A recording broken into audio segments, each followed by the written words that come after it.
Senador Ping Lacson, chairman ka ng Senate Blue Ribbon. Hindi ka abogado ng mga inaakusaan o binabanggit ng mga testigo. Kaya naman, Senador, bakit naman yung tumistigo pa na handang itaya yung sariling buhay niya at ng kanyang pamilya dahil binanggit niya yung pangalan na hindi mabanggit-banggit dyan sa hearing mo. Tapos, imbes na naging interesado ka sa laman ng salaysay ni ex-Marine Orly Gutesa, ngayon siya pa yung talagang papaimbestigahan mo para matukoy kung may kredibilidad. Parang ang labo naman nun, boss. Ang labo naman nun, sir.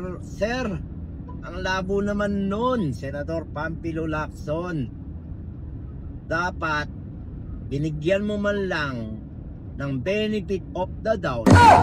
Sakaling totoo at baka sakaling siya na yung makakapagturo sa mastermind, isa sa mga mastermind ng mga kawalang yan at nakawan na nangyayari sa ating gobyerno.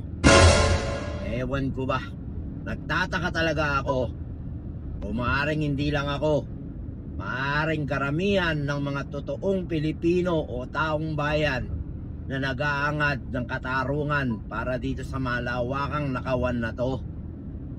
Kasi isipin nyo, yung yap na congressman na sinasabi ni Gutesa ay kasama sa ACT Party List. At kaya nakilala ang ACT Party List na yan dahil doon sa nakaupong senador na nagbibigay ng basbas na pwede nating baliin ang batas o baluktutin. Kaya naman pala paikot-ikot tayo dyan sa hearing na yan. Kaya naman pala pilit nyong nililigawan taong bayan. Hindi ko tuloy mapaniwalaan ngayon na ginagawa nyo itong pag-iimbestiga na to para matukoy pa yung mga mastermind.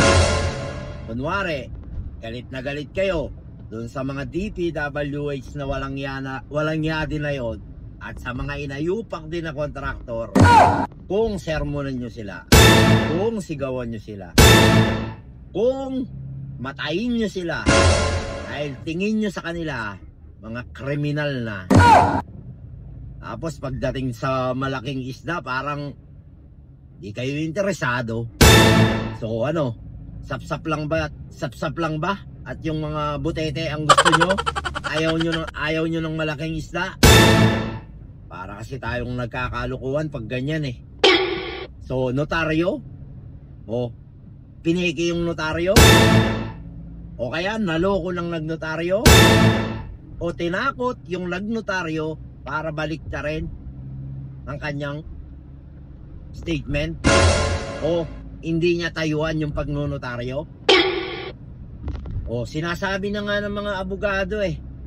Sinasabi na nga ng mga magagaling na abogado na kahit pa peke, pagpalagay na natin yung pagkakanotaryo o itinanggi ng abogado na nagnotaryo sa harap mo bilang chairman ng Senate Blue Ribbon hearing, nanumpa siya, nag-oath siya, maaari mo siyang ikulong kapag nagsisinungaling. Maaari niyang ikapaamak yung pagbabasa niya ng kanyang salaysay. Hindi mo man lang binigyan ng pagkakataon na maimbestigahan yon. Imbes na bigyan mo ng pansin, pinagdudahan nyo pa. So yan, sa mga taong bayan, maging matalino kayo, maging mapagmasid kayo. Dahil sa takbo ng investigasyon na nangyayari ngayon, pag itong si ex-Marine Sergeant Orly Gutesa nagsasabi ng totoo at napaikot-ikot at napagtakpan ang katotohanan, talo na naman tayo. Talo na naman ang taong bayan. Wala na naman mangyayari sa mga pinagnakawan na mga totoong umiiyak at nagsusumamo ng katarungan sa malawakang kawalangyaan ng mga tao sa gobyerno. Nakakadismaya na. Kaya nga, maiya naman kayo. Pilit nyong nililiis yung katotohanan. Nandyan na sa harapan nyo yung katotohanan. Nandyan na yung katotohanan na magsasabi doon sa hinahanap nyo na pilit nyong pinapaamin kuno doon sa mga ibang testigo. Pero ang dating naman, nagbabago yung kanilang mga testimonya kapag kinakausap nyo. Ngayong may isang tao na tumayo na kahit nga witness protection, ayaw niyang tanggapin dahil kaya niya daw protektahan ang kanyang sarili kasama ng kanyang mga tropa. So ngayon, siya pa ngayon ang i-discredit at sisiraan ng kredibilidad at papaimbestigahan. Parang siya pa ngayon ang makukulong. Wala na talagang mangyayari sa bulok na sistema sa ating bansa. Taong bayan na lang talaga ang pag-asa para matapos ang lahat na to.